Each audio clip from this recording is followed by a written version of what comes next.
The wind howled across the Montana plains like a wounded animal, carrying with it the kind of cold that seeped into bones and refused to let go. Eleanor Marsh clutched the worn leather reins with fingers that had gone numb an hour ago, squinting against the wall of white that seemed to swallow everything in its path. The horse beneath her stumbled, and her heart lurched with it. She should have listened to the station master in Helena. He had warned her about the storm coming down from the mountains, had told her no woman in her right mind would attempt the journey to Copper Creek in weather like this. But Eleanor had stopped being in her right mind 3 months ago, when they lowered her husband into the frozen ground and his brother had looked at her with those calculating eyes. The snow was falling so thick now that she could barely see the horse's ears. Each gust of wind felt like a physical assault, pushing her sideways in the saddle, threatening to tear her from her mount entirely. Her traveling dress, once her finest, was soaked through, the heavy wool doing nothing to protect her from the bitter cold. She had been foolish and desperate, which was perhaps the most dangerous combination a person could be. The horse stopped suddenly, refusing to go forward. Eleanor kicked her heels against its flanks, but the animal would not budge. Through the curtain of snow she could see why. The road had disappeared entirely, replaced by drifts that rose higher than the horse's chest. Eleanor felt the first real stab of fear pierce through the numbing cold.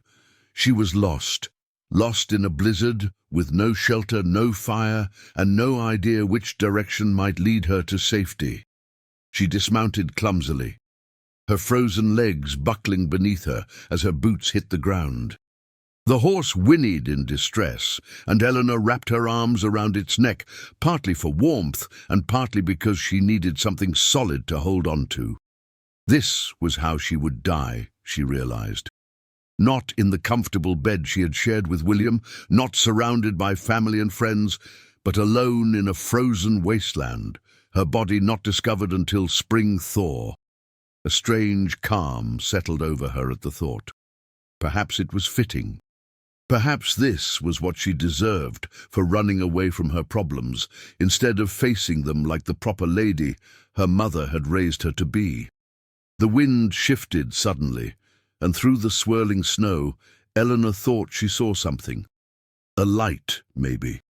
Or perhaps just her mind playing tricks on her, showing her what she desperately wanted to see. But no, there it was again. A faint golden glow, barely visible through the storm.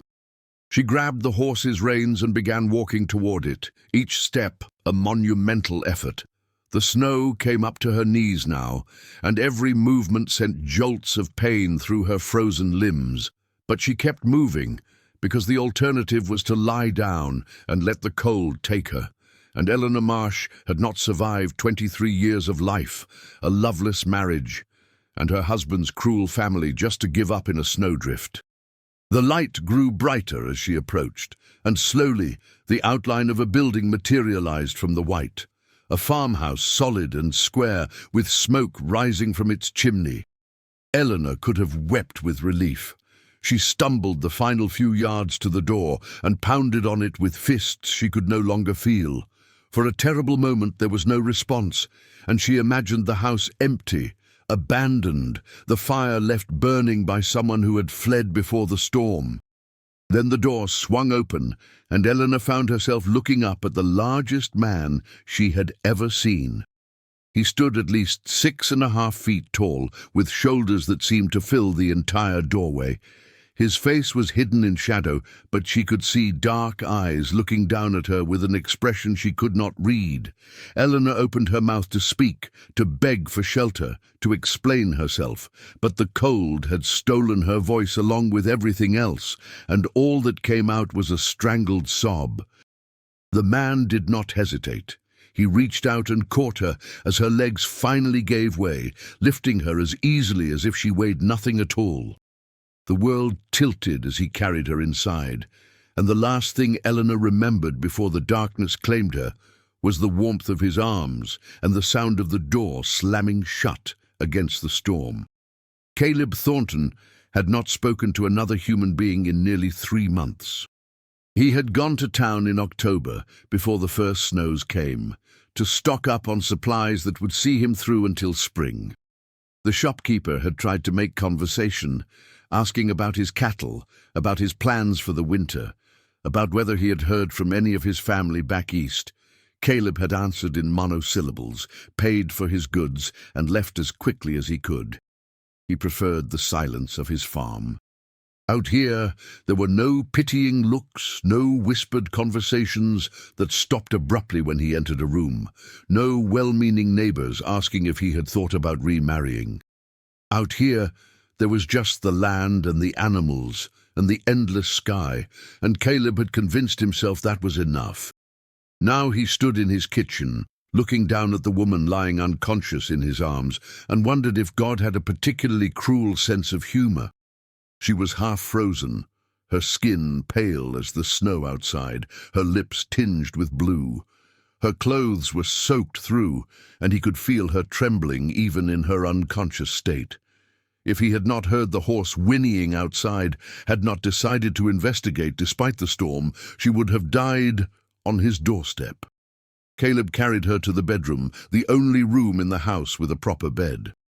He had not slept there since Abigail died, had not been able to bring himself to lie in the bed where she had taken her last breath. But this woman needed warmth, and the bed was the warmest place in the house.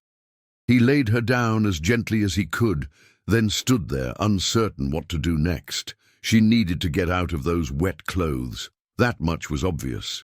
But Caleb had not undressed a woman in over 2 years, and the thought of doing so now, with a stranger who could not give her consent, made his stomach turn. He thought about what Abigail would say if she could see him standing there, paralyzed by indecision, while a woman froze to death in front of him. She would tell him to stop being a fool and do what needed to be done. Caleb turned his back and walked to the bureau where Abigail's clothes still hung, unable to bring himself to dispose of them. He selected a warm nightgown and a heavy robe, then returned to the bed. He kept his eyes averted as much as possible, working by touch to remove the frozen dress and undergarments, replacing them with the dry nightgown as quickly as he could. His hands shook, and not just from the cold. When it was done, he wrapped her in every blanket he owned and added more wood to the fire until it roared in the hearth. Then he went outside to deal with her horse. The storm had not let up at all. If anything, it had grown worse, the wind screaming across the plains with a fury that seemed almost personal. Caleb found the horse huddled against the side of the house, its reins tangled around a fence post. He led it to the barn, dried it off as best he could, and gave it feed and water. He would deal with the rest in the morning. By the time he returned to the house, the woman had not moved. Caleb pulled a chair up beside the bed and settled in to wait. She was beautiful. He noticed now that he could see her properly. Dark hair that had come loose from its pins and spread across the pillow like a fan. A delicate face with high cheekbones and a small, determined chin. She looked young, maybe in her early 20s, though there was something in the set of her features that suggested she had seen more of life than her years might indicate. Who was she? Where had she come from? And where had she been going? What had driven her out into a blizzard that would have killed a lesser person? Caleb supposed he would find out when she woke up. If she woke up. He sat there through the night, stoking the fire when it burned low, checking her breathing, watching for any sign of improvement. Twice she stirred, murmuring words he could not make out, her hands reaching for something that was not there. Both times she subsided back into unconsciousness before he could speak to her. Dawn came grey and muted, the storm still raging outside. Caleb rose stiffly from the chair and went to make coffee, his body aching from the long night. When he returned to the bedroom, the woman's eyes were open. She stared at him with a mixture of fear and confusion, pulling the blankets up to her chin as if they could protect her from this stranger in whose house she had awakened. Caleb stopped in the doorway, keeping his distance. He knew how he must look to her. A giant of a man with 3 days' growth of beard and clothes that had seen better days.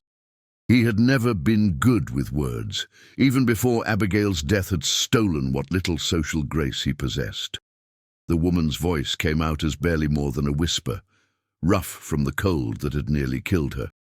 She asked where she was, and Caleb told her she was at his farm, about 15 miles east of Copper Creek. She asked how she had gotten there, and he said he had found her on his doorstep in the middle of the storm. There was a long moment of silence as she processed this information.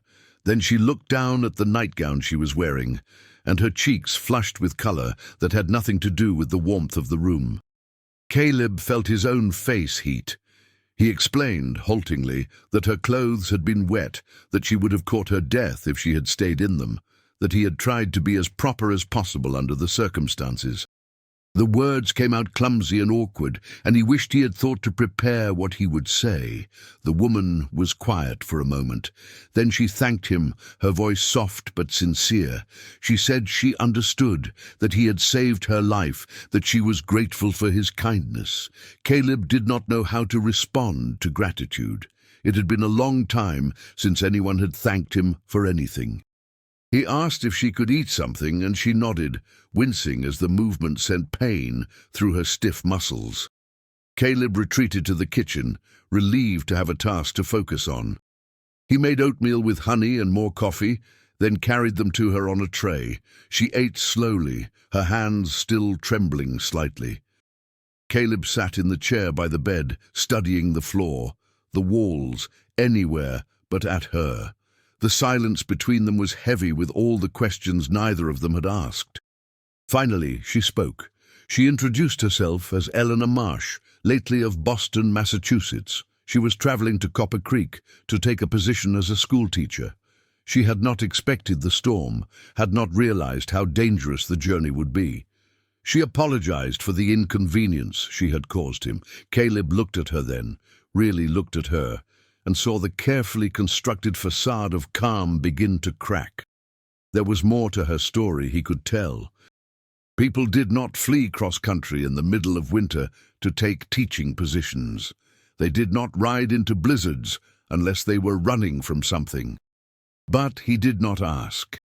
He had his own secrets, his own reasons for living alone on a farm 15 miles from the nearest town. He understood the need for privacy. Instead, he told her that the storm would likely last another day at least, maybe 2. She could not travel in this weather, not without risking another brush with death. She was welcome to stay until the roads cleared. Something flickered in her eyes at his words. Relief, maybe, or perhaps fear. Caleb could not tell. She thanked him again, and he nodded, uncomfortable with the acknowledgement. He stood to leave, to give her space to rest, but her voice stopped him at the door. She asked his name, and he realized he had not told her. "Caleb Thornton," he said. "Just Caleb." She smiled then, a small tentative expression that transformed her face. "It was nice to meet him," she said, though she wished the circumstances had been different. Caleb found himself almost smiling back, something he had not done in months.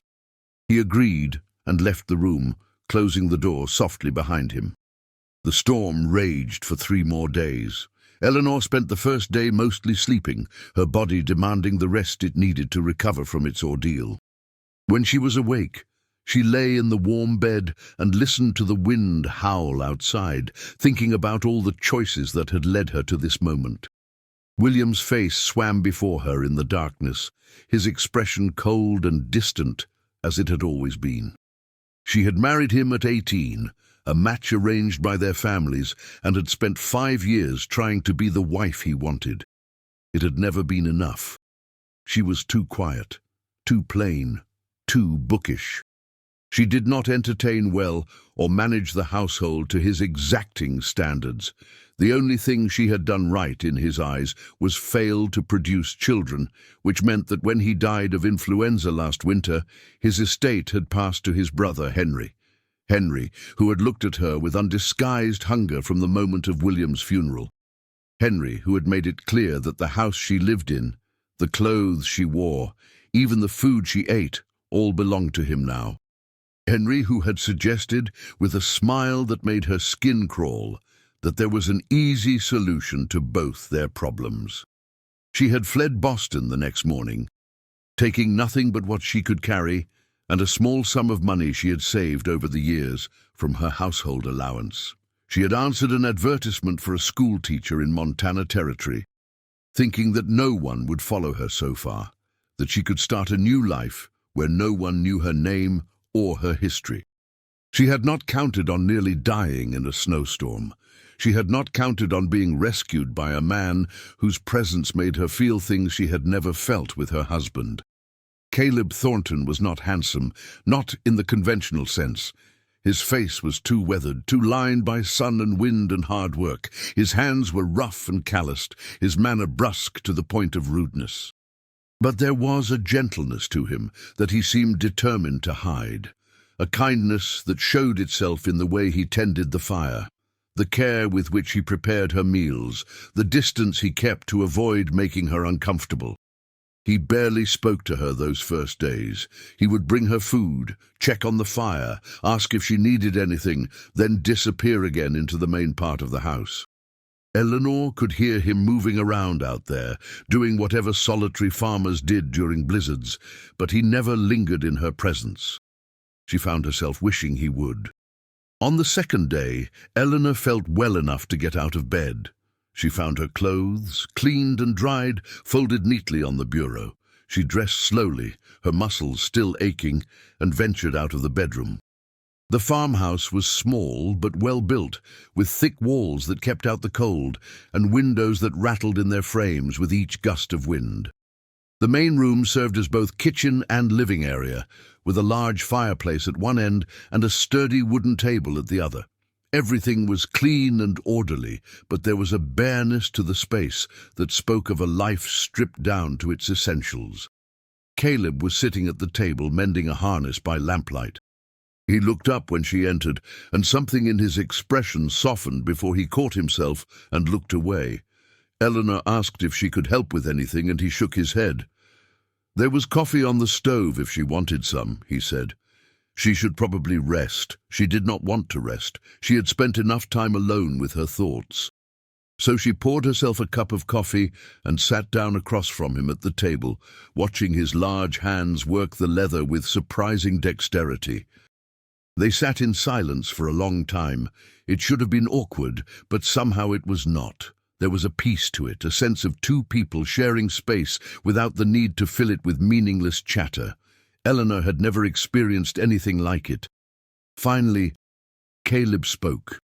He asked where she had learned to ride, and Eleanor found herself telling him about her childhood in the Massachusetts countryside, about the horse her father had given her for her 10th birthday, about the freedom she had felt galloping through the fields before her mother decided she was too old for such unladylike behavior. Caleb listened without interrupting, his eyes on his work. When she finished, he told her she rode well, that many women would have given up long before reaching his door. It was not much of a compliment, delivered in his gruff, matter-of-fact way, but Eleanor felt warmth spread through her chest all the same. She asked about his farm, and he told her in his sparse way about the cattle he raised, the crops he grew in summer, the endless work that kept him busy from dawn to dusk. He had been here for 7 years, he said, having come west from Ohio after the war. He had wanted land of his own, wanted to build something with his hands. Eleanor sensed there was more to the story, but she did not press. Instead, she asked if she could look around the house, and he nodded, a flicker of something like surprise crossing his face. The farmhouse had 2 bedrooms, she discovered, though the second was being used for storage. There was a small pantry off the kitchen, well stocked with preserved foods that would see one person through the winter. There was a shelf of books above the fireplace, worn from frequent reading, and Eleanor felt a spark of kinship when she saw the titles. Dickens, Shakespeare, Thoreau. She would not have expected a Montana farmer to be a man of letters. She turned to ask him about the books and found him watching her with an expression she could not read. For a moment, neither of them spoke. The fire crackled in the hearth, and outside, the wind continued its endless assault. Then Caleb looked away, and the moment was broken. He said he was going to check on the animals in the barn, that she should make herself comfortable. He was gone before she could respond. Eleanor stood alone in the quiet house, her heart beating faster than it should, and wondered what she was getting herself into. The third day of the storm brought a subtle shift in the atmosphere between them. Eleanor woke early to find Caleb already up, standing at the window and looking out at the endless white. The storm had begun to ease during the night, the wind dying down to occasional gusts, the snow falling more gently now. "Another day," he said without turning around, "and the roads might be passable." Eleanor should have felt relieved. Instead, she felt something closer to disappointment. She made breakfast that morning, insisting that she needed to contribute something in exchange for his hospitality. Caleb protested, but she ignored him, moving around the kitchen with a purpose that felt good after days of forced inactivity. She made eggs and bacon and biscuits, using skills she had learned in childhood before her family's fortunes rose and they could afford servants. Caleb ate everything she put in front of him, though he would not meet her eyes. When she asked if it was all right, he said it was the best meal he had eaten in 2 years.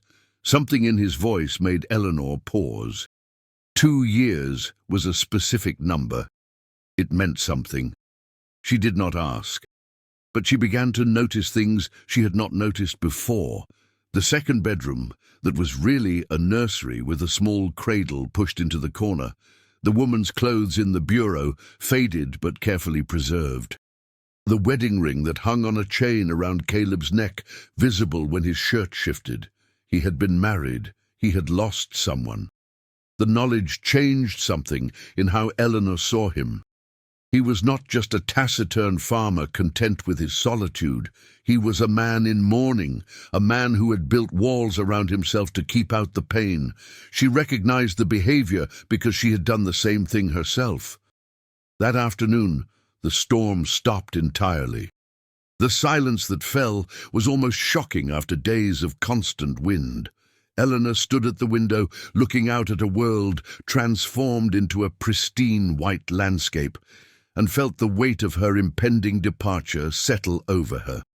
Caleb came to stand beside her, close enough that she could feel the heat radiating from his body.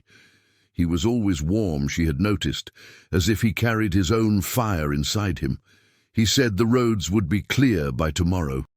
He could take her to Copper Creek himself, make sure she arrived safely, unless she wanted to stay.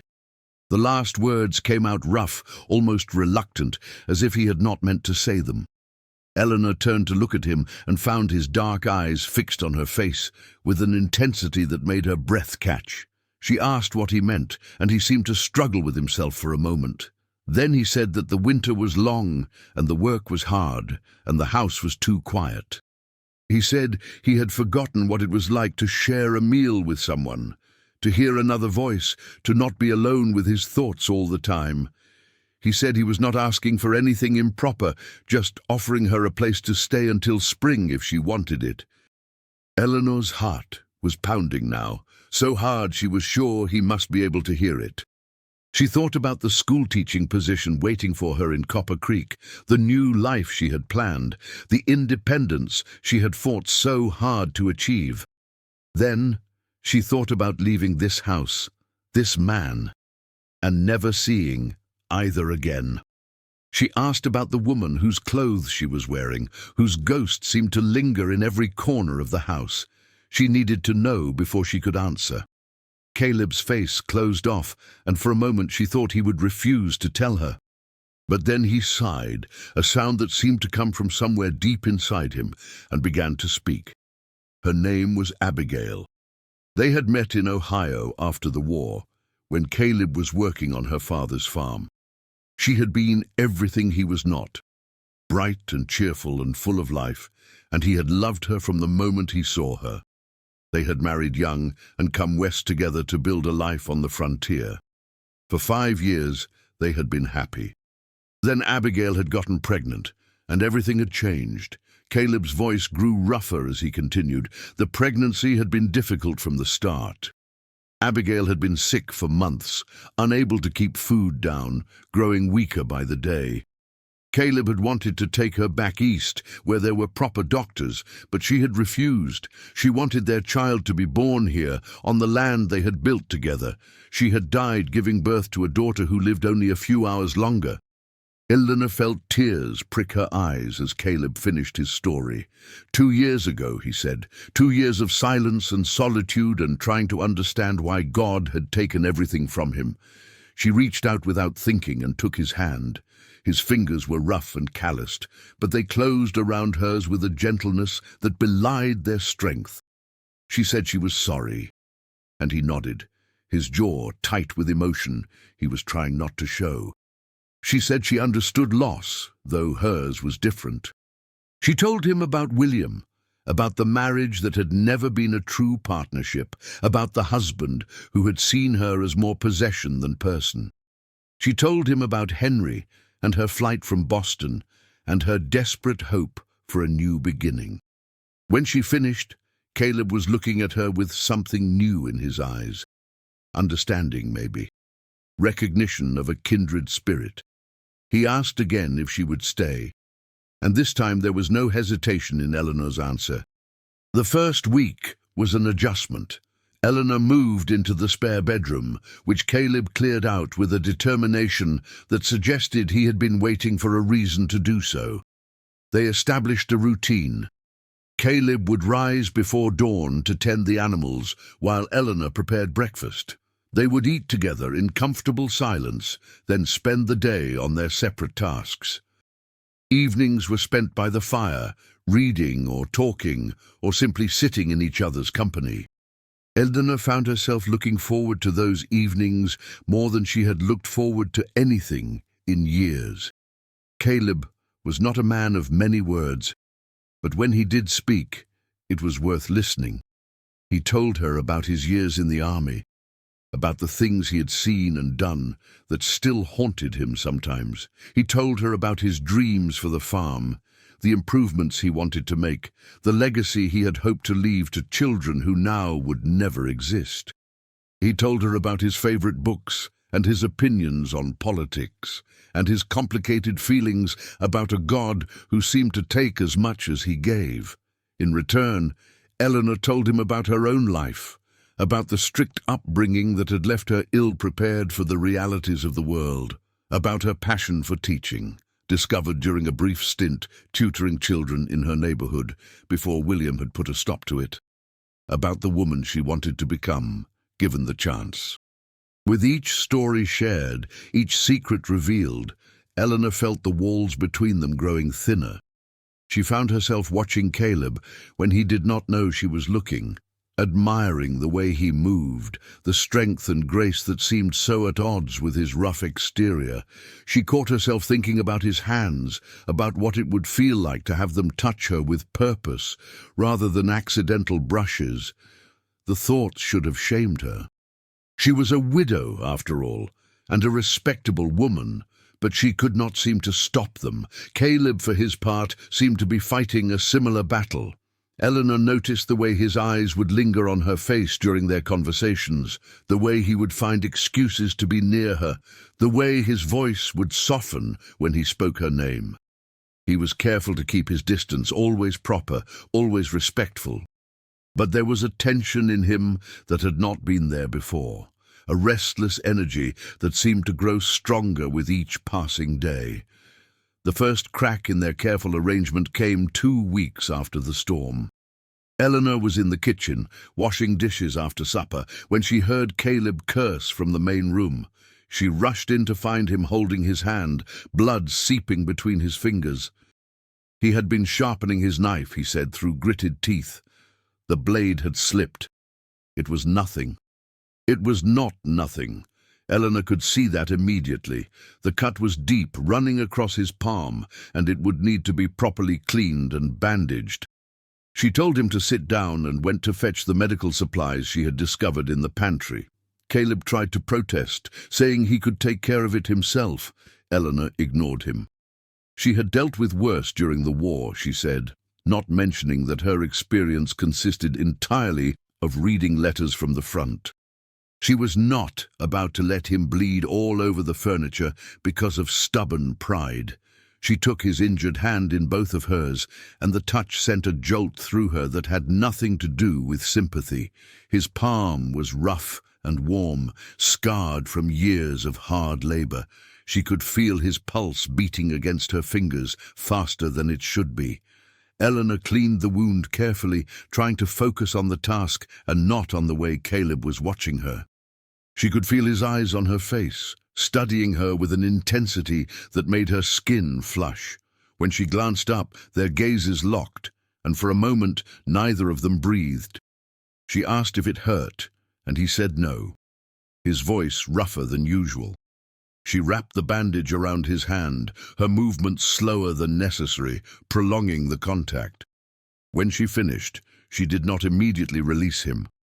Caleb's free hand came up to cover hers, holding her in place. Eleanor's heart was racing now, her whole body tingling with awareness. She should pull away, she knew. This was improper, dangerous, foolish. She did not pull away. Caleb spoke her name, a low rumble that vibrated through her. He said he had been thinking. About her, about them, about what was happening between them. He said he had not expected this, had not wanted it, had built his life around the certainty that he would never feel anything again. But he did feel something. He felt it every time she smiled at him, every time she laughed at his poor attempts at humor, every time she moved through his house as if she belonged there. He felt it now, with her hands in his, and he did not know what to do about it. Eleanor's throat was tight with emotion. She told him she felt it too. She had thought herself incapable of such feelings, had assumed that part of her had died along with any illusions about love and marriage. But being here with him had awakened something she had not known was sleeping. She asked what they should do about it, and Caleb was quiet for a long moment. Then he said, that was up to her. He would not presume anything, would not take anything she was not willing to give. But if she wanted him, he was hers. The words hung in the air between them, heavy with promise and possibility. Eleanor felt as if she stood on the edge of a cliff, looking down at waters she could not see. She could step back, retreat to safety, return to the careful arrangement they had established, or she could jump. She leaned forward and pressed her lips to his. The kiss was tentative at first, gentle and questioning. But then Caleb made a sound low in his throat, and his uninjured hand came up to cup her face, and the kiss deepened into something else entirely.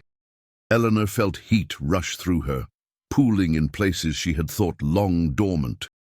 She gripped his shirt, pulling him closer, wanting more of this, more of him. When they finally broke apart, both were breathing hard. Caleb rested his forehead against hers, his eyes closed, his expression one of wonder and disbelief. He said her name again, like a prayer. Then he asked if she was sure. Eleanor told him she had never been more sure of anything in her life. They did not rush things. Despite the fire that had ignited between them, both understood that some things were worth savoring.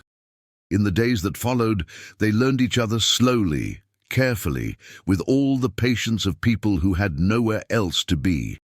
Caleb would kiss her in the morning before going out to tend the animals, a brief brush of lips that left her smiling for hours.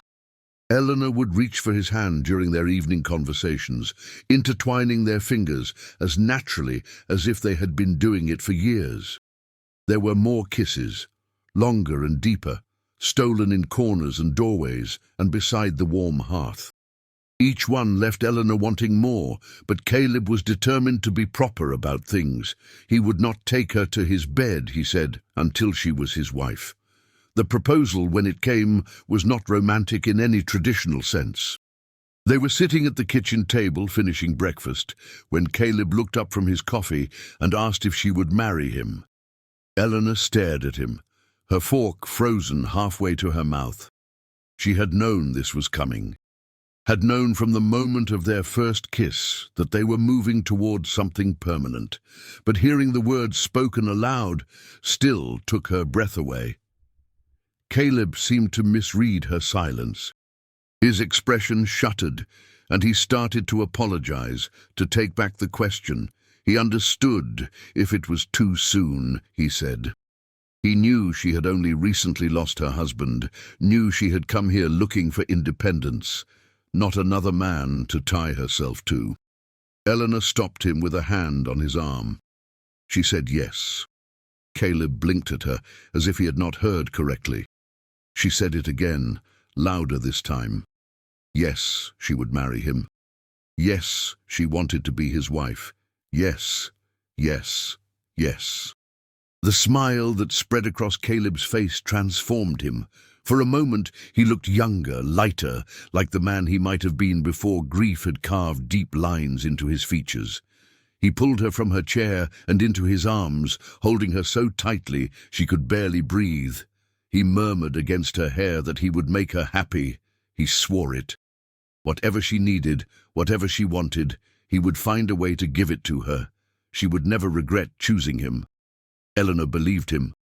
Against all logic, against all her past experience, she believed every word. They were married 3 weeks later, when the roads finally cleared enough for travel.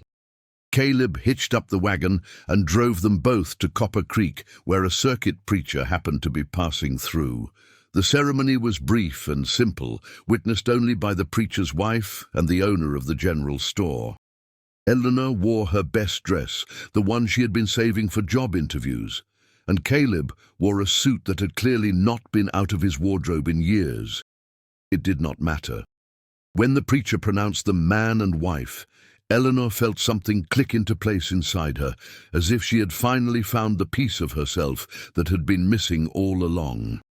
The ride back to the farm felt different somehow. Eleanor sat close to Caleb on the wagon seat, her hand resting on his thigh, watching the winter landscape roll past. This was her home now. This quiet farm in the middle of nowhere, this taciturn man who spoke more with his actions than his words, this new life that bore no resemblance to anything she had planned. She had never been happier. When they arrived at the farmhouse, Caleb helped her down from the wagon with exaggerated care, as if she might break. Eleanor laughed at his solicitousness, but her laughter died when he swept her up in his arms and carried her over the threshold. Inside, the fire was burning low, casting dancing shadows across the walls. Caleb set her down gently, but did not release her. His arms still wrapped around her waist. His eyes, dark and intense, searched her face as if memorizing every feature.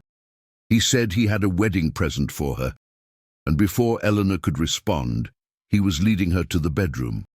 Not the spare room where she had been sleeping, but the main bedroom, the one that had belonged to him and Abigail. The room had been transformed. The heavy curtains had been replaced with lighter ones that let in the weak winter sunlight. Fresh linens covered the bed, and a small vase of dried wildflowers sat on the nightstand. The cradle was gone, as were the other reminders of the life Caleb had lost. Eleanor turned to him, tears pricking her eyes.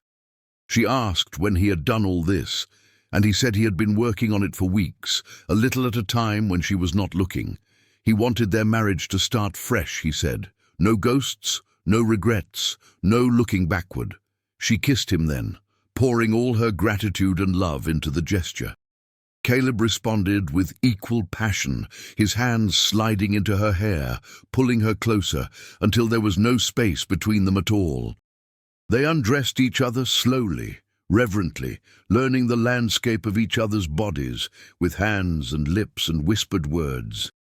Caleb was gentle, so gentle, always checking to make sure she was comfortable, always giving her the chance to change her mind.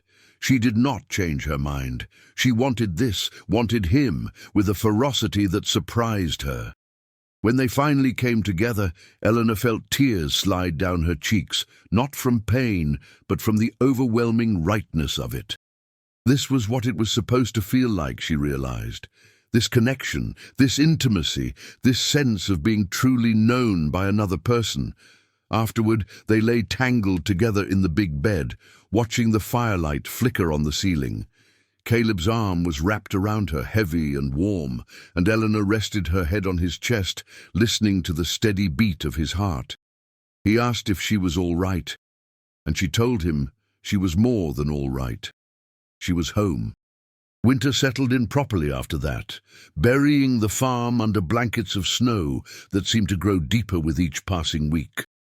The days grew shorter, the nights longer, and Eleanor and Caleb fell into a rhythm that felt as natural as breathing.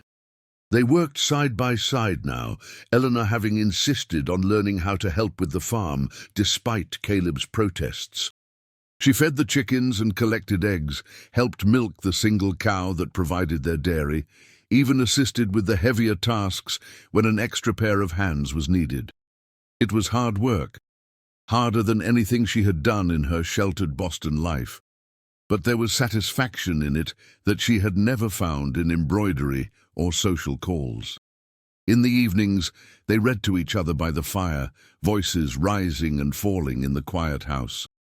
They played chess on a battered set Caleb had brought from Ohio, Eleanor proving surprisingly adept at the game, despite never having played before.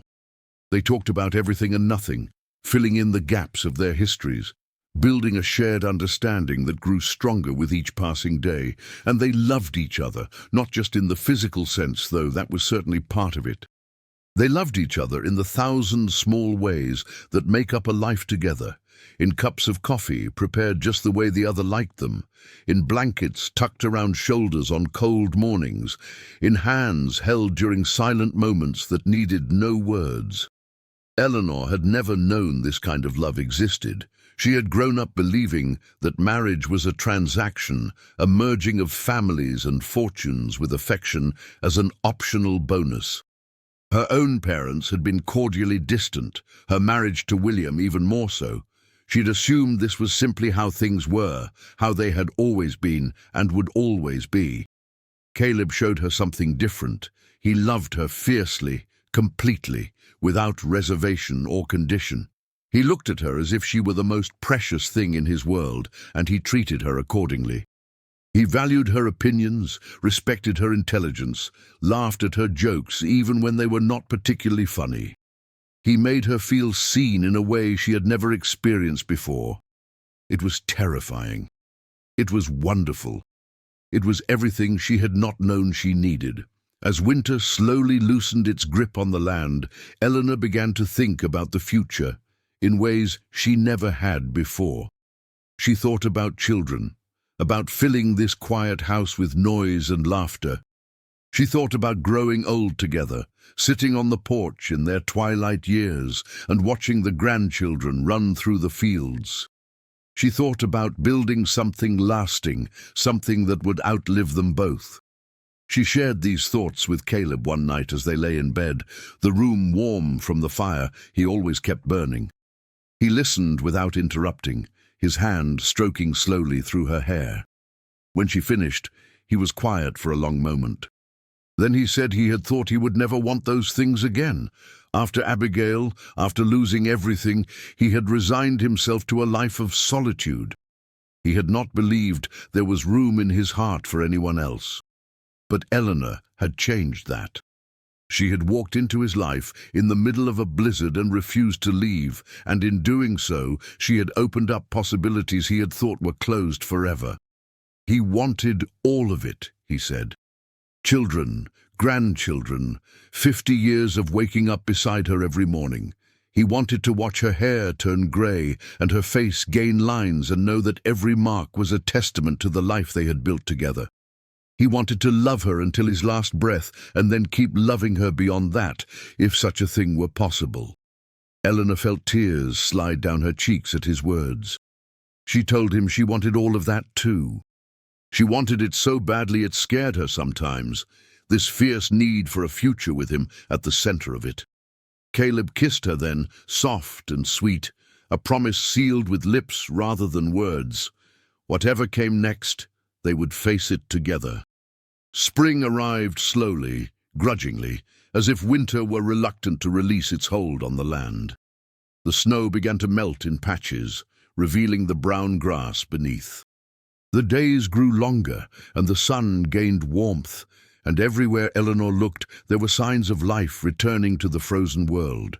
Birds sang in the mornings, their melodies filtering through the windows. The cattle grew restless, eager to leave the barn and graze in the pastures. Even the air smelled different, fresh and clean and full of possibility. Eleanor found herself thinking about the woman she had been when she arrived here, barely alive, soaked to the bone, convinced her life was over. That woman seemed like a stranger now, someone from a different story entirely. The Eleanor who existed now was stronger, happier, more certain of herself than she had ever been. She was also, she realized one morning, with a start that sent her stumbling to the chamber pot, pregnant. The signs had been there for weeks, if she'd been paying attention. The nausea that struck without warning, the tenderness in her breasts, the bone-deep exhaustion that sleep never quite cured. She had attributed it all to the hard work of farm life, to her body adjusting to its new circumstances. But there was no denying the truth now, not when her monthly bleeding was over 2 weeks late. Eleanor sat on the edge of the bed, her hand pressed to her still flat stomach, and tried to process what this meant. A child. Caleb's child. A new life growing inside her. The physical manifestation of everything they had built together. She thought of Abigail and the daughter who had died with her. She thought of Caleb's face when he had told her that story, the grief that still lived in his eyes despite the passage of years. She thought of everything he had lost and everything he stood to lose again. Fear gripped her heart, cold and sharp. What if history repeated itself? What if she was not strong enough? What if something went wrong? What if she left Caleb alone again, with nothing but memories and regrets? She could not tell him. Not yet. Not until she had figured out how to do so without awakening old ghosts. Eleanor kept her secret for 3 days, which was 3 days longer than she had expected to manage. Caleb noticed, of course. He noticed everything about her, had learned to read her moods and expressions with an accuracy that was sometimes unsettling. He asked if she was feeling well, commented on her pallor, suggested she rest more and work less. Each inquiry made Eleanor's guilt sharpen, made the secret feel heavier and more burdensome. On the 3rd night, as they sat together by the fire, Eleanor broke. She told him she was pregnant, the words tumbling out in a rush before she could lose her nerve. She told him she was scared, that she knew the risks, that she understood if he did not want this, if the memories were too painful, if he could not bear to go through it again. Caleb went very still. For a long, terrible moment, he did not speak or move or even seem to breathe. Eleanor watched the firelight play across his face, trying to read his expression, failing utterly.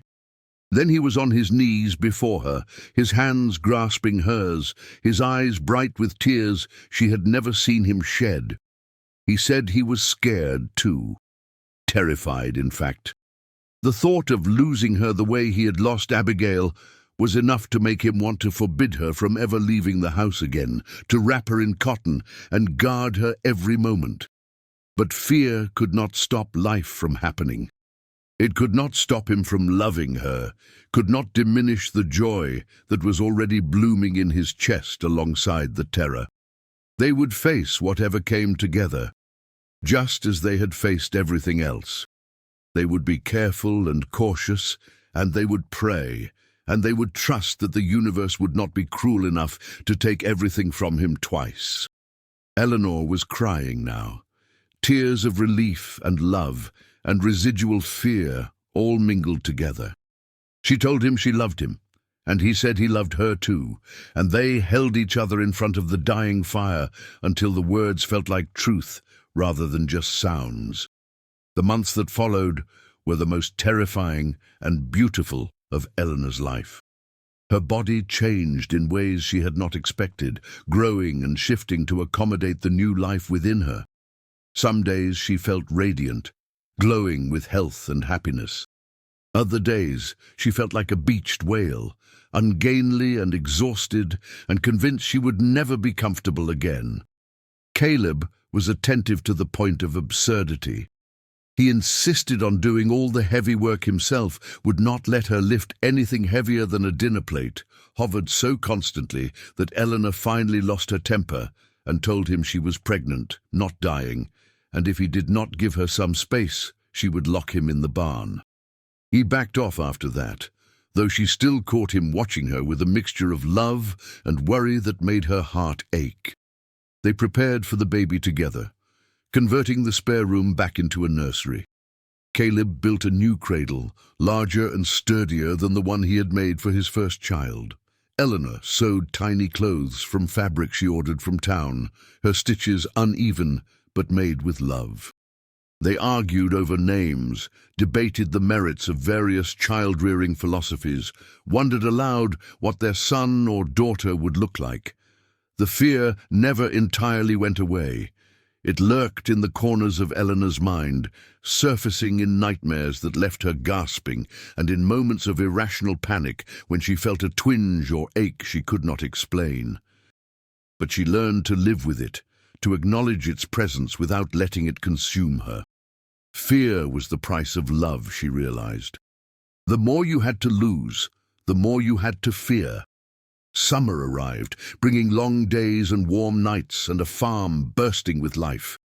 The cattle grazed in green pastures, the garden flourished under Eleanor's careful attention, and everywhere she looked there was abundance and growth.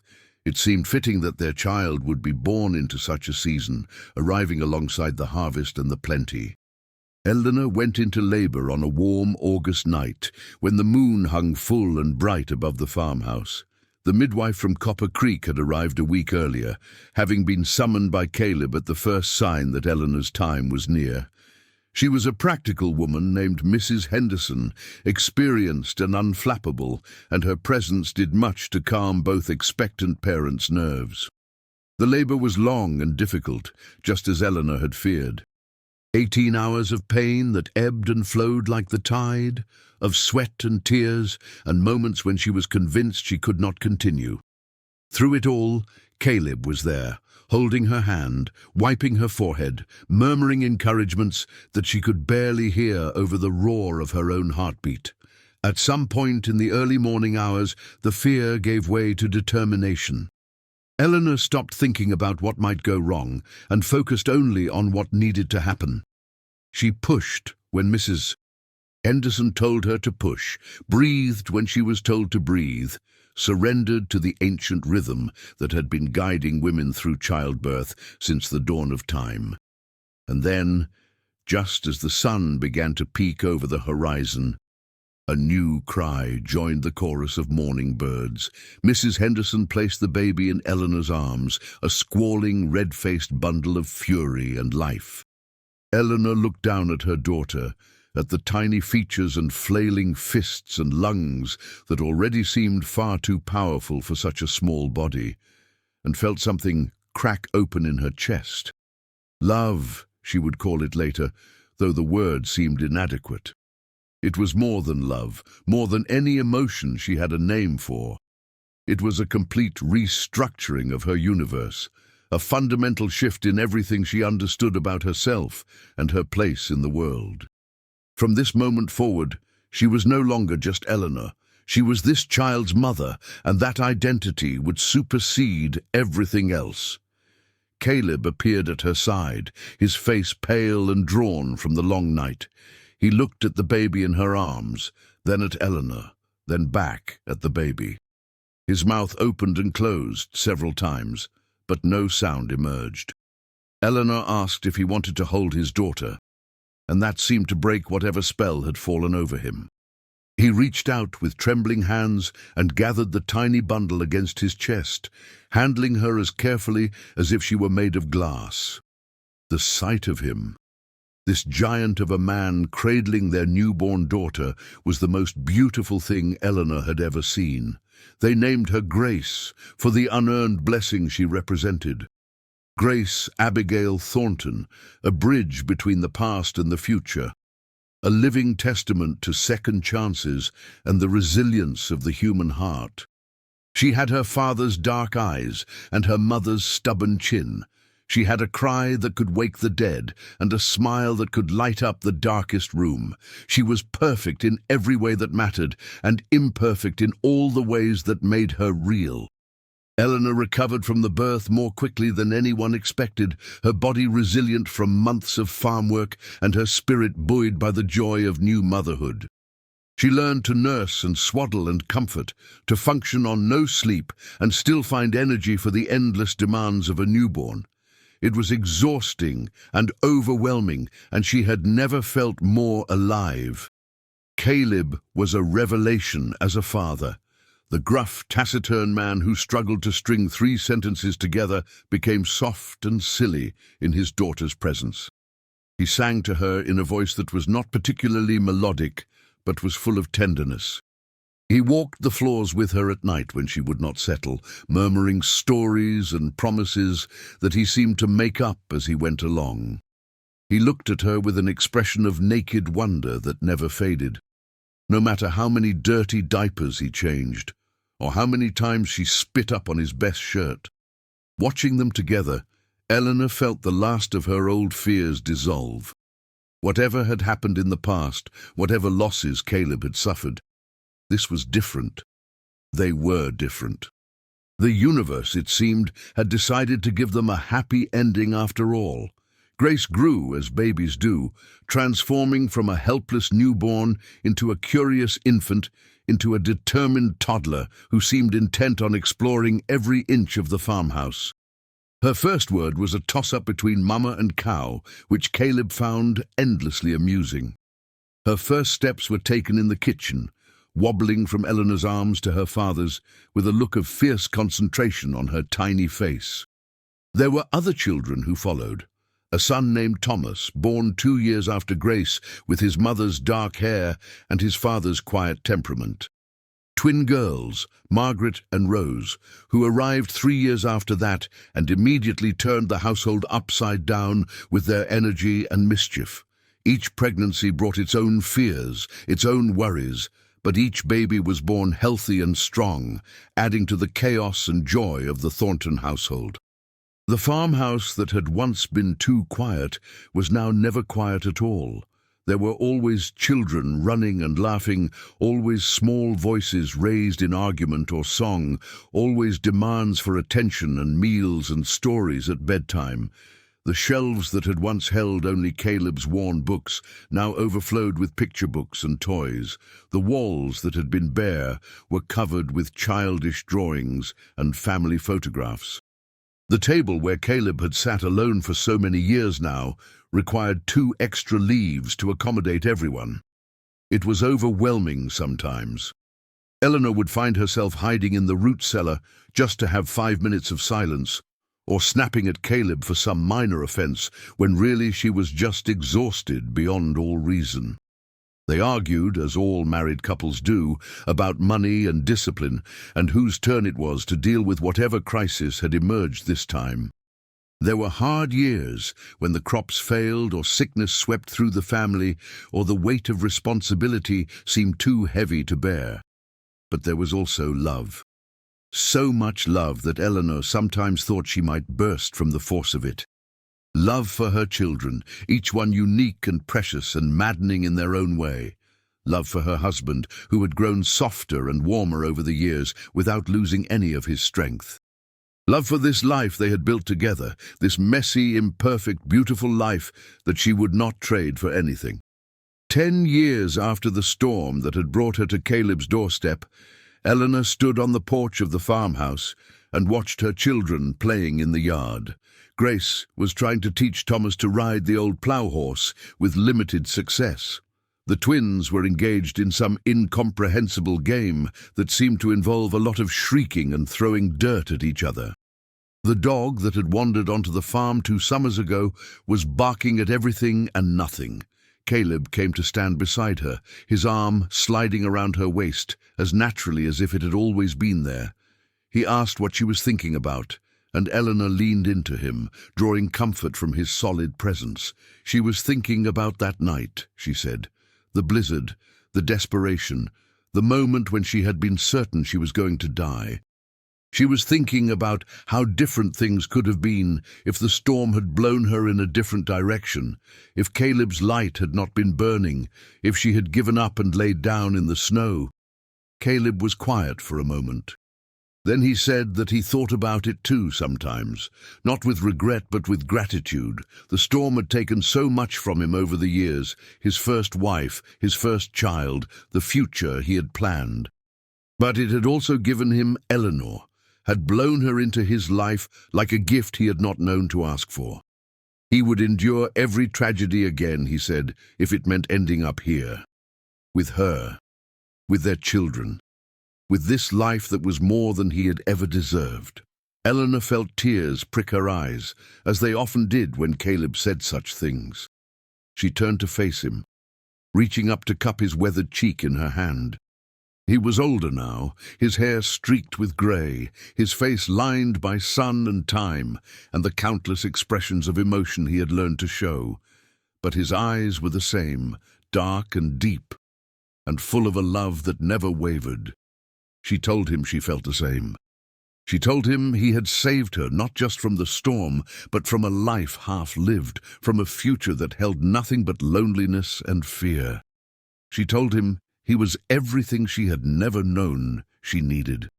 Caleb smiled, that rare, transformative smile that still had the power to make her heart skip. He leaned down and kissed her, soft and slow, a promise renewed.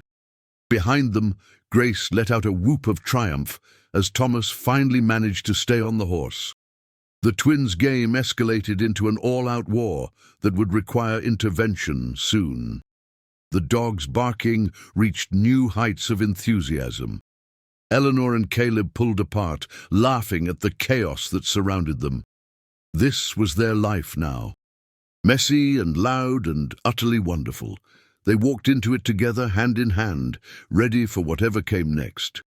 The night that changed everything began like so many others. It was autumn again, the 10th autumn since Eleanor had arrived at the farm. The children were tucked into their beds, the animals were settled in the barn, and the house had finally fallen quiet. Eleanor and Caleb sat before the fire, as they had done thousands of times before, enjoying the peace of the evening. Eleanor was mending one of Thomas's shirts, which seemed to rip with alarming frequency, given the boy's penchant for climbing trees. Caleb was reading aloud from a book of poetry, his deep voice rising and falling with the rhythm of the words. It was a scene of perfect domestic contentment, the kind of moment Eleanor had learned to treasure. She looked up from her sewing to watch her husband, and was struck, as she still sometimes was, by how much she loved him. Not with the desperate, uncertain love of their early days, but with something deeper and more enduring. A love that had weathered storms and arguments and sleepless nights, that had grown stronger with each passing year instead of fading.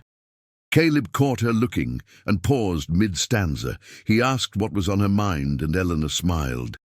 She was thinking about that first night, she said, about how he had carried her out of the cold and brought her back to life. She was thinking about all the years since then, all the joy and pain and growth they had experienced together. She was thinking about how grateful she was that the storm had led her to his door. Caleb set aside his book and reached for her hand. He said he thought about that night too, more often than he let on. It still amazed him sometimes, how a single moment could change the entire course of a life. If she had ridden past his farm, if he had not heard her horse, if any of 1,000 small things had gone differently, none of this would exist. But it did exist. They existed. Their children existed. And that was a miracle he would never stop being thankful for. Eleanor squeezed his hand, feeling the familiar roughness of his palm, the warmth that always seemed to emanate from him. She asked if he remembered what she had said to him that first night, when she finally regained consciousness. Caleb's expression shifted, something tender and almost shy crossing his features. He said he remembered every word she had spoken that night, though she had been half out of her mind with cold and exhaustion. She had looked up at him with those beautiful eyes and whispered that she needed him to warm her up inside. Eleanor felt heat rise to her cheeks. Even after all these years, she had not been aware of what she was saying, had not meant anything by it beyond the literal need for warmth. But the words had lodged themselves in Caleb's heart, had stayed with him through all the days and months and years that followed. He said she had warmed him too, not just his body, but his soul, his frozen heart, the part of him that had given up on ever feeling anything again. She had saved him, as surely as he had saved her, even if she did not know it. They sat in silence for a moment, letting the weight of his words settle around them. Outside, the wind picked up, rattling the windows in their frames. It was not a storm, not like that first terrible night, but it was a reminder of how quickly the weather could turn. Eleanor thought about all the storms they had weathered together, literal and figurative. The blizzard that had brought them together, the drought that had nearly ruined them 3 years later, the fever that had swept through the children last winter. The arguments about money and child-rearing, the times when they had been so angry they could barely look at each other, the long, difficult process of learning to share a life. Through it all, they had held on. Through it all, they had kept choosing each other. She told Caleb that if she had to do it all over again, she would not change a thing. Not the storm, not the fear, not any of the hardships that had followed. Everything that had happened, good and bad, had led them here, to this moment, to this life. And this life was worth every struggle. Caleb lifted her hand to his lips and kissed it, a gesture so familiar and so tender that it still made her heart flutter. He said he agreed completely. They stayed up late that night, talking about the past and the future, sharing memories and dreams as the fire burned down to embers. When they finally went to bed, they made love with the slow intensity of people who have all the time in the world, who know each other's bodies as well as their own, who have nothing to prove and everything to celebrate. Afterward, lying in the darkness with Caleb's arm heavy across her waist, Eleanor felt a sense of completeness that defied description. This was what happiness felt like, she realized. Not a constant state of euphoria, but a deep contentment that underlay everything else. A certainty that you were exactly where you were supposed to be, with exactly the person you were supposed to be with. She whispered to Caleb that she loved him, and he murmured it back, his voice already thick with approaching sleep.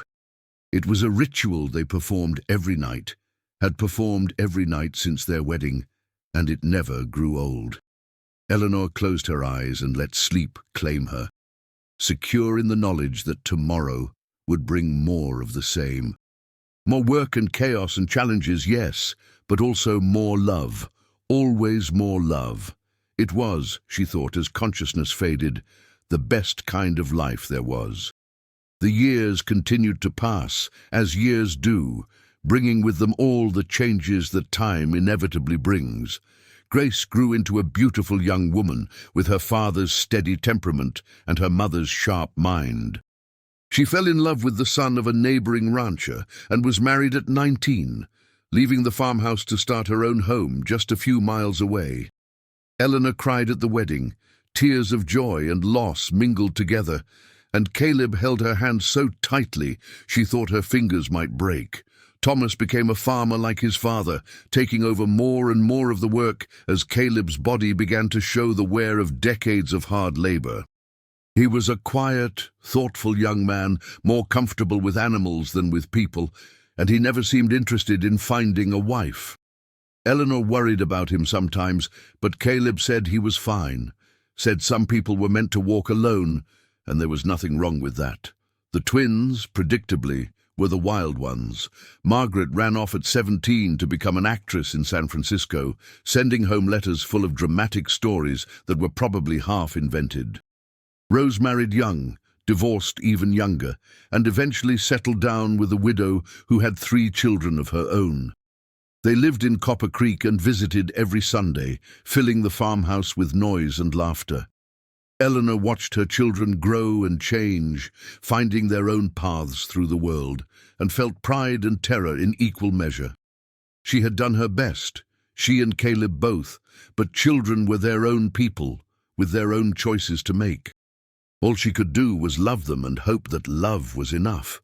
Her own body changed too, as bodies do with age. The dark hair that Caleb had loved so much turned grey and then white. The smooth skin of her youth gave way to wrinkles and age spots. She moved more slowly now, felt the cold more keenly, tired more easily than she had in her youth. But Caleb still looked at her as if she were the most beautiful woman in the world. Even now, even after all these years, she would catch him watching her with that expression of tender wonder that had been there from the beginning. When she complained about her appearance, he would tell her she was being ridiculous, that she had never been more lovely. She did not believe him exactly, but she believed that he believed it, and that was enough. They had grown old together, as they had promised. They had watched their hair turn grey and their faces gain lines, had supported each other through illness and injury and the slow accumulation of aches and pains. They had lost friends and neighbours and Caleb's last surviving brother. They had buried the dog that had wandered onto the farm all those years ago and wept for it as if it had been a child. Through it all, they had had each other. Through it all, they had kept the promise made on a winter night half a lifetime ago. The night that Caleb died was quiet and peaceful, which was more than many people got. He had been ill for several months, a wasting sickness that the doctor could not explain and could not cure. He had fought it as long as he could, with all the stubbornness that had characterized his entire life. But some battles cannot be won, and in the end he had accepted that. Eleanor was with him, of course. She had been with him every moment of those final weeks, had refused to leave his side, even when exhaustion threatened to overwhelm her. The children had tried to convince her to rest, had offered to take shifts so she could sleep. She had sent them all away. This was her place, beside her husband until the very end. In those last hours, Caleb drifted in and out of consciousness, sometimes lucid and sometimes lost in memories only he could see. He spoke of his parents, long dead, of the brother who had taught him to ride. He spoke of Abigail and the daughter he had lost, his first family, the ghosts he had carried for so long, and he spoke of Eleanor, of how she had come to him out of a storm, half dead and desperate, and had brought him back to life, of how loving her had healed something broken inside him, had given him a reason to keep going when he had been ready to give up, of how grateful he was for every moment they had shared. Eleanor held his hand and listened, and tried not to cry. There would be time for tears later. Now she needed to be strong for him, to give him the comfort he had given her so many times before. When dawn began to lighten the sky, Caleb opened his eyes and looked at her clearly for the first time in hours. He said her name, just that, just Eleanor, in a voice that was barely more than a whisper. She leaned close, her face inches from his. She told him she was here, would always be here, would love him until the end of time and beyond. He smiled. That rare, beautiful smile she had treasured for decades. He said he knew. And then he was gone. Eleanor sat beside him for a long time after his breathing stopped, still holding his hand, unable to let go. The sun rose fully, filling the room with golden light, and she thought about all the sunrises they had watched together over the years. All the mornings they had woken up side by side, grateful for another day. The tears came then, finally a flood she could not have stopped if she tried. She wept for Caleb, for herself, for the future that would not include him. She wept for all the years they would not share, all the sunrises he would not see, all the conversations they would not have. But even through the grief, she felt something else. Gratitude, maybe. Or perhaps just peace. They had had 40 years together. 40 years of love and partnership, and building a life that neither of them had dared to dream of. They had raised children and buried parents and weathered every storm that came their way. They had argued and laughed and made love and forgiven each other more times than she could count. It was not enough. It would never be enough. But it was more than many people got, and she would not dishonor it by wishing for more. Eleanor stayed at the farmhouse after Caleb's death, though her children all urged her to come live with them. This was her home, she told them. These walls held 40 years of memories, 40 years of love. She was not going to leave them behind just because she was old and alone. She was not really alone anyway. Grace lived close enough to visit every day, often bringing her own grandchildren to fill the house with noise. Thomas still worked the farm, still joined her for dinner every evening, still reminded her so much of his father that sometimes it hurt to look at him. Rose and her family came on Sundays, and Margaret sent long letters full of improbable adventures that always made Eleanor laugh, and Caleb was still here too, in a way. She felt him in the creak of the floorboards, in the smell of the fire, in the worn places on his chair where his hands had rested so many times. She talked to him sometimes, late at night when the house was quiet, telling him about her day, asking his opinion on decisions that needed to be made. She knew he could not hear her, knew he was gone beyond any place her voice could reach, but it comforted her anyway. She lived another 12 years after he died, longer than anyone expected given her age and her broken heart. She saw Grace's children grow up and start families of their own. She saw Thomas finally find love at 60, with a widow from town who did not mind his quiet ways. She saw Margaret become famous, or at least moderately well known, on stages across the country. She saw Rose happy, truly happy, in a way she had never quite managed in her youth. She had done well, Eleanor thought, as her own end approached. She had taken the unexpected gift the storm had given her and made something beautiful out of it. She had loved and been loved, and left the world a little better than she had found it. What more could anyone ask for? On the night she died, Eleanor dreamed of the storm. She was young again, lost in the blinding snow, her horse refusing to go forward. The cold had seeped into her bones, and she was certain this was the end. But then she saw a light in the distance, a warm golden glow that beckoned her forward, promising safety and shelter. She walked toward it, feeling not cold but warmth, not fear but anticipation. The snow fell around her like a blessing, soft and beautiful and no longer threatening. And there, standing in the doorway of a farmhouse that seemed to shimmer with love, was Caleb. He was young too, young and strong and whole, with none of the marks that time had left on his body. He smiled when he saw her, that rare, beautiful smile she had treasured for so many years. He reached out his hand. She took it. And together they walked into the warmth.